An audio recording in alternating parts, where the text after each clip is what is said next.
Hi everybody, it's Tana Gutierrez and this is your Tip Tuesday mini vid. I've got a little seasonal cold working its way through, so pardon my voice today. Today's topic are probiotics. I always talk to you about what I'm getting a lot of questions about and a lot of inquiries about, and for whatever reason, for the last few weeks, it's been probiotics. I think because the cold season is coming around and people are just trying to look for ways to bolster their system, and this is a great one. Probiotics, what are they? They're the good bacteria. Why do they matter? Why should we take them? Or why should we get them from our foods? Why do we need them? So probiotics are the good bacteria, essentially. Your gut is so important, and you know I'm a big advocate of eating the right way to get your gut healthy because it affects everything. It's where your fuel comes from, your energy comes from. There's a very big brain-gut connection about moods, mood swings, hormone balance. So it's important.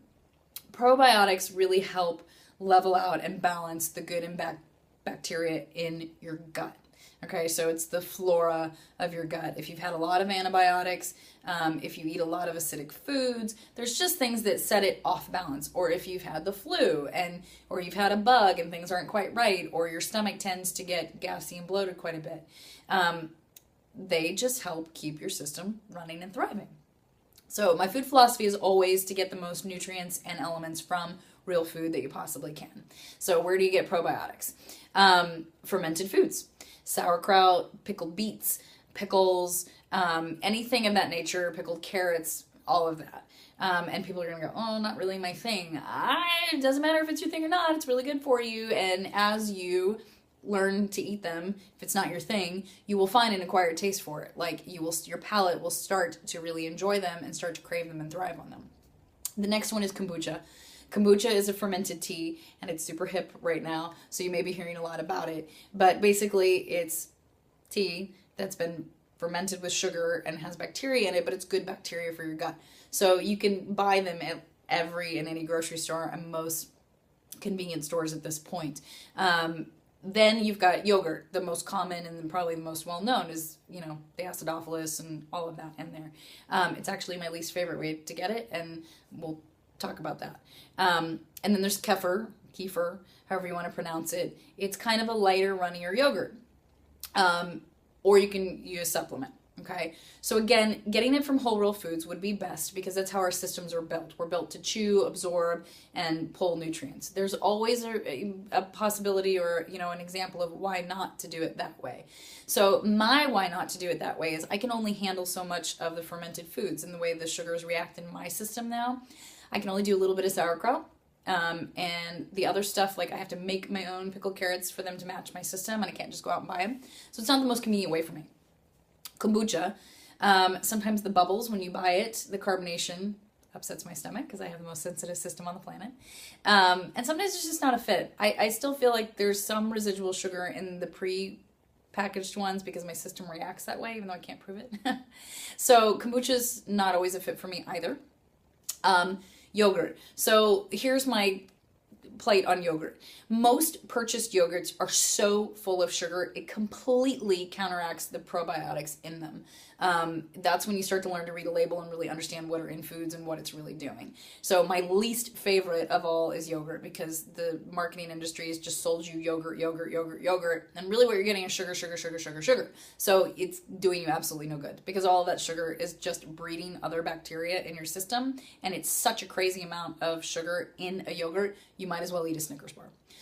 Also dairy of, most kinds at that high level of it creates mucus in your body and creates inflammation. So I'm not totally down on dairy, but I think if you're going to do it, you need to do it really clean and really real, organic, hormone-free, all of that good stuff. So my kids do eat yogurt. It's an organic, that either sheep or goat's milk yogurt like once a week that they do. So it's all about balance. Like dairy can be great for your system. Goat actually has far more calcium per cup than cow's milk does. And sheep and goat's milk are much more easily processed by your stomach. So it's better for your system all around. The kefir can be a great one too. Just got to find one, that's clean and it kind of is a match for your system, and you're not like drinking it every day, because too much dairy is going to build that inflammation and that mucus. And depending on your system, that's no good. Inflammation in the system just breeds bad, toxic stuff. And that's sickness, cancers, all the yuck that you don't want, the reasons you're trying to eat healthy. So it can be a real damper. Then there are supplements, okay? So I'm not usually big on supplements because they're fake. We don't really know what's in them. They're not regulated. You're hyperdosing your system. Your stomach can't absorb all of that. And then you just got really expensive pee because it goes out of your system. But there are two that I do take because as my system has progressed with autoimmune issues, I no longer have a thyroid and I have IBS. It's really important for me to balance the gut bacteria. But it's been a challenge for me to do that naturally, so I finally went to that one step. So the research that I did, they're gluten, they're dairy-free, they're pretty minimal on what's in them. These are the two. This one's the VSL3. I don't get anything from these companies, by the way. You all have just been asking me what I take. This is what I take, and this is what has really worked for me and been a great benefit.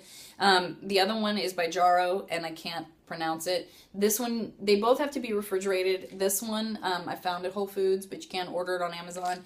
And this one I ordered on Amazon. This one's a little pricier, but they've done well on my stomach. There was a lot of good research. They're really formulated for sensitive bellies and specifically like IBS and colitis, which means anybody's stomach is going to be able to handle it because those with our crazy bellies can do it. Probiotics, Tip Tuesday, tip of the day mini vid. Ask your questions. Let me know. Go put that good flora back in your belly.